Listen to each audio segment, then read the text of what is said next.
on this episode, I'm like going into like my news mode. I've got my notes and everything. Mr. Michael Bagneris, thank you so much for coming. Pleasure to be here. Thank you. You are running for mayor of New Orleans. I absolutely am. So before I even get into your background or where'd you go to high school and all that kind of stuff, man, I gotta ask, why in the hell would you want a thankless job like mayor of New Orleans? I love this city. I absolutely love the city of New Orleans. I was born and raised here. We are confronted with a lot of daunting problems, and I believe working with the people here, we can do something about resolving those problems. Cool. And I do like the way you answered that question, because if I were running for mayor of New Orleans, and someone asked me that question, it's like, look, I really think the city has many more positives than it does negatives, but like, I do love the city, and I want to try to like stamp out the negatives and make the positives even better. Yeah, it's great. Yeah. So your background, I was reading your background. So you're the charity hospital, Desire Housing Projects guy, man. You're that politician. That's great. I'm New Orleans born and bred. I mean, it's everything New Orleans runs through my veins. I love this city. And as I stated, I was born here, raised here. I went to St. Augustine High School. St. Aug? Absolutely, the Purple Knights. There you go. And was blessed to get a scholarship to Yale University, and then to Tulane Law School. And so your first foray into politics, you were working with Dutch Moore. Right. Yeah. Mark's dad. Mark's dad. Yeah. So you've been in politics a minute. Yes, it's been a minute, but I will tell you, and I know this is a biased statement, but I do believe that Dutch was the best mayor the city ever had. So I believe I learned from the best. Okay.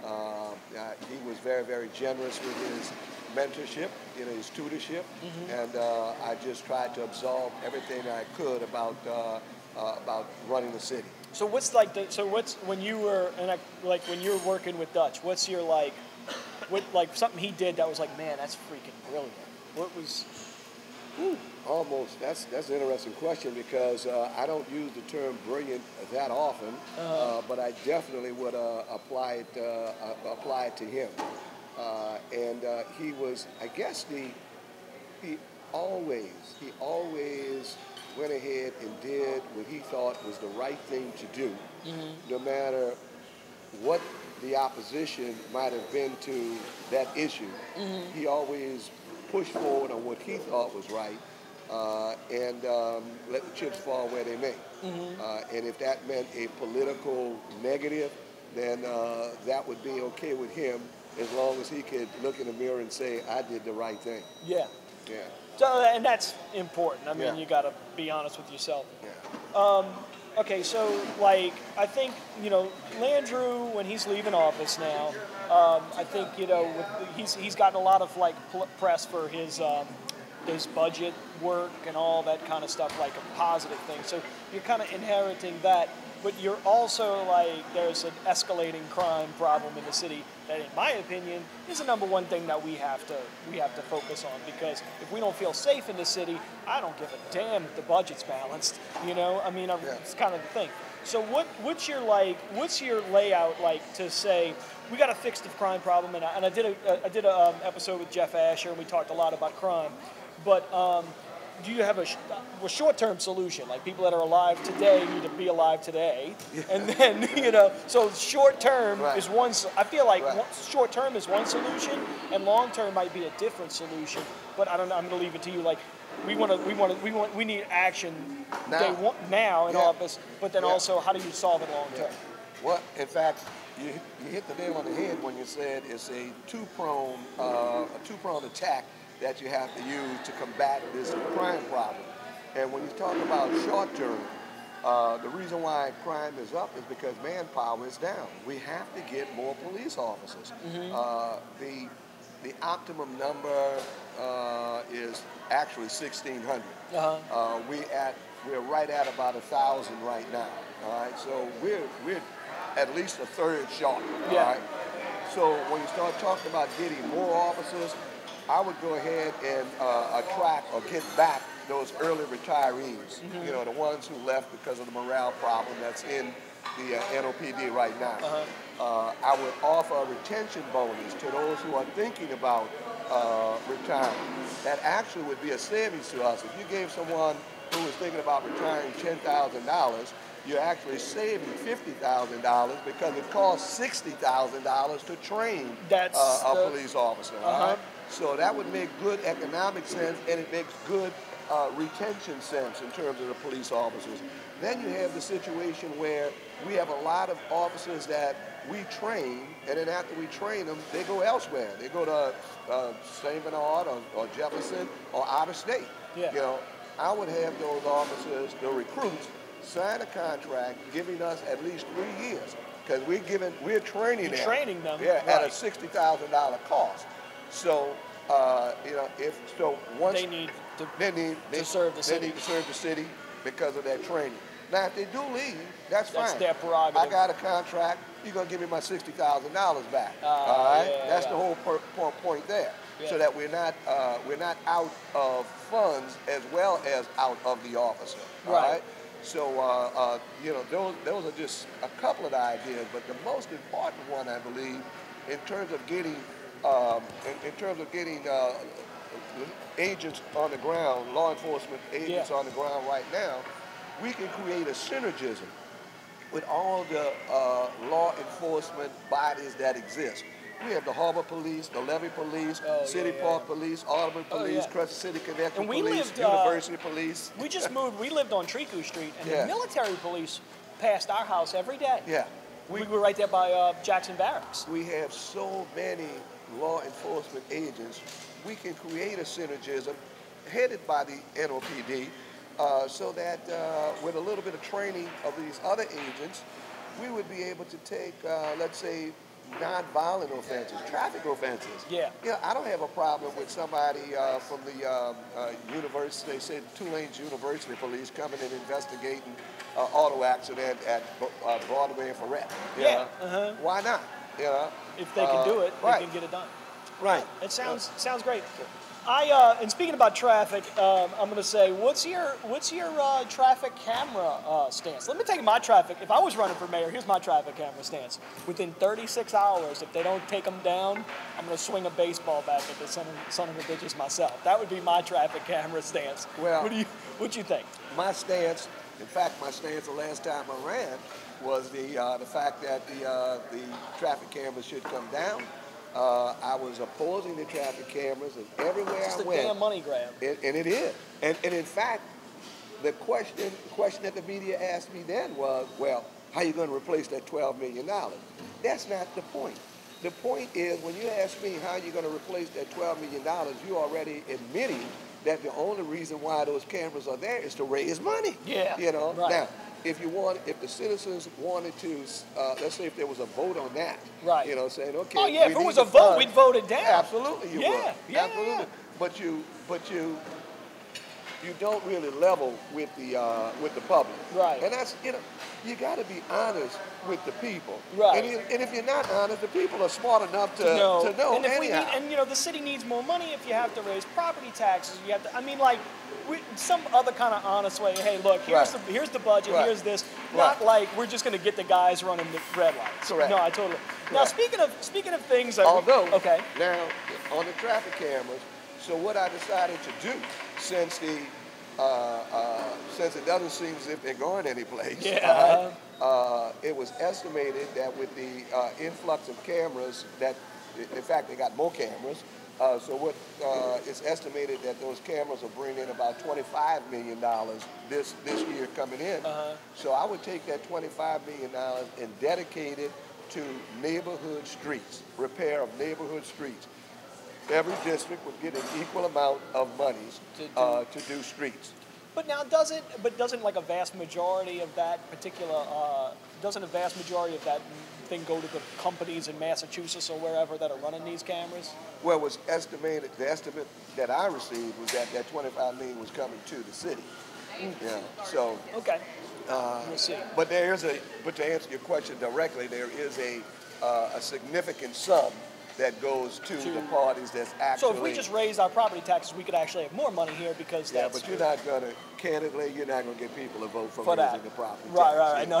Well, no. I'm not gonna vote for that either. Right. Yeah. Okay. So that's what I mean by being real. I want my cake and eat it too, man. We got to be real, though. All right. Okay. So also, and let's talk about other things that people don't have a voice on, and let's get through this topic as fast as we can because I don't think it matters to the city at all. But I'm talking about the stupid statues. Okay. Clearly, I think Landrieu is going to. I think the next mayor is going to inherit this strife and this aggravation. And I also think that I think maybe it shouldn't have been handled that way, but whatever. This is the way it's handled. Where do we go from here? Because certainly the bases of these monuments, like that pile of crap we've got sitting in front of City Park. Man, oh man, is that? I'm like, what? Yeah. Maybe it should have been well done. But where do we go from here? What happens to those statues and what happens to those places from this point on under your administration?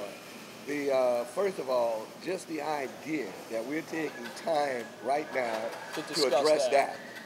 When we have the biggest problem is public safety. The biggest problem is we got public safety problems, we got lack of jobs problems, we got street problems, we got affordable housing problems, we got all these mammoth issues, and we're here talking about some damn statues. Yeah, I hear you. I'm agreeing with you. It's aggravating. Yeah. It really is aggravating when you have all these pressing issues. Wake up, that city, need to wake be, up. Yeah. And I only have to ask you because if I had you here, like I'm gonna have comments like, "Why come you didn't say anything about the statue?" You know what I mean? My whole thing is this. I've said it before. I'll say it again. First of all, I think the reason why there's a big racial wedge that's been just plopped right between our races in the community. Blacks and whites are on the opposite side for the most part. Of this issue, and it shouldn't be that way. I don't want to be a mayor that's going to continue to have the city divided. I want to be a mayor that's going to unite the city. It's about time. So what we're going to do is have a process. It's a process. Let everybody vent their particular reasoning. Let the leaders of to keep them up, to take them down. Let everybody, go ahead and voice their opinions. Let's have that process done. I don't believe that was really done the last time. It was just here it is, and that's the end of it. So once everybody has had their say, have a vote. We're still a democracy, I would hope. Yeah. And then when the vote happens, however it pans out, that's the way the people have spoken. I like it. And then let's deal with it like that. I like it. One of the things on your website, and this is kind of like, I guess for me, because of where I am and where we just moved to Bywater right off of St. Claude, and I'm looking at, you say you want to maximize our investment, modernization, and growth of our new entertainment corridor between Poydras and St. Claude. So when you say new entertainment corridor between Poydras and St. Claude, I mean the French Quarter is kind of, you're not talking about the French Quarter, right? That's been there for a while. Yeah. That's nothing new. But over here you're talking about. So that's why I was, backwards saying like Rampart or? Yeah, this whole area that we're in right now. Right, so that's what. Right. So because for me that's a great, how does that, what steps, what are you looking at doing to help this area? Well, actually, you're talking about. Let me quickly say that's only one aspect. Sure. I mean, It's an aspect that caught my mind because I live here, we work here. Yeah, but I just want to make sure that the people who are listening, to this conversation that we're having, that they understand that I have actually something for the entire city. Okay. All right. But when we're talking about this area right here, when we were talking about the musical aspect, let me just zero in on that. That was one aspect, the business of music. I always talk about the fact that we have so much talent in this city, but we don't really harness the business of music. Okay. And if we did that, when I say the business of music, I'm talking about record labels, recording, I'm talking about publishing, talking about distributions. I'm talking about. I did think about that because the laundromat that was the big. Right. You know, the big center it's for a big, recording back in the day. Back and I was thinking about that and how it's a laundromat today. I'm like, man. Like Abbey Road Studios in London, people still record records there. Like, right. Wouldn't that be interesting to have that back? And like, people would come from all over the world to record there if it weren't a laundromat. And then you have, we have. It's a good point. We have an artist right here, Terrence Blanchard, does a lot of scores, musical scores for movies. With the legislation that just passed in this past session, that once more would invite the film industry to come into our city, when we are able to provide all the infrastructure for that film, the sets, the venues to go to, and also have somebody who could do the scores for the musical scores that come in.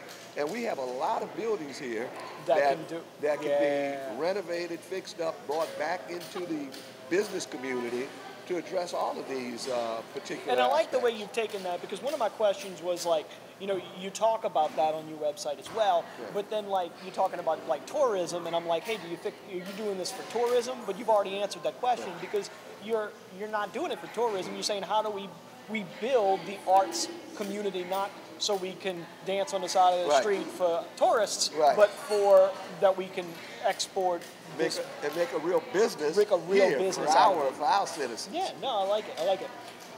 Okay, so one of my biggest things too. So I'm tired of Katrina Blight. I'm calling 311. I'm tired of the Katrina Blight. I'm over it. The city owns 3 major things: the municipal auditorium, the municipal boat harbor, and Jazzland. Those are 3 major things that the city owns that are still blighted. When I call 311 about the municipal auditorium, they don't. They don't want to speak to you. Right. But what in your administration are you going to address those 3 places? Can we get them cleaned up? Can we get them back in commerce?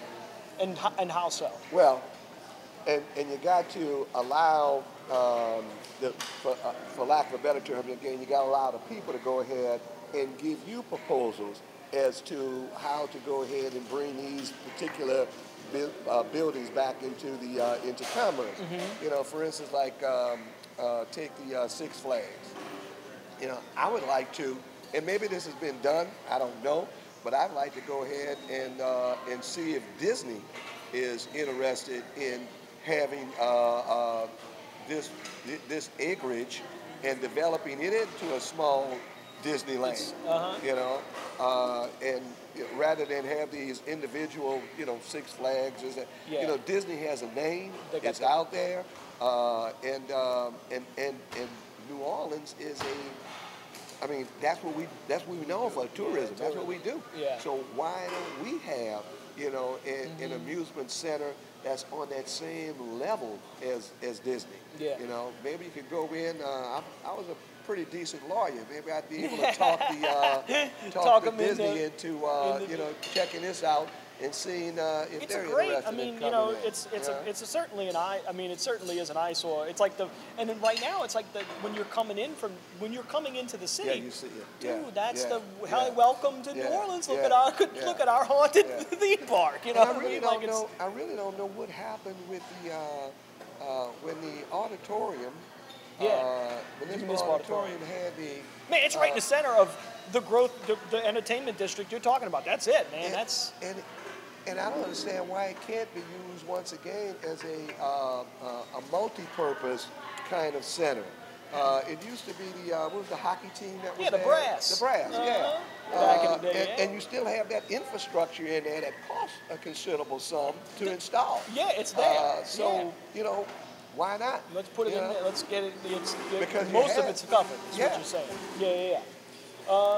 I think that's of course, like one more thing that you talk about that is a bigger issue is the schools. You talk about improving the schools and this, that, and the other. Are you for the charter system? Do you think it's better? Is it better now than it was? Do we have a way to go? And if you feel that way, what direction do you take? Well, first of all, what I indicated was that I wanted to be and will be the first mayor to actually have an office of education within City Hall. Nice. All right, and I don't want to usurp anybody's authority or power. In fact, I'd like that office to assist the educational components. You want to give them more tools in their toolbox. That's correct. Mm-hmm. That's correct.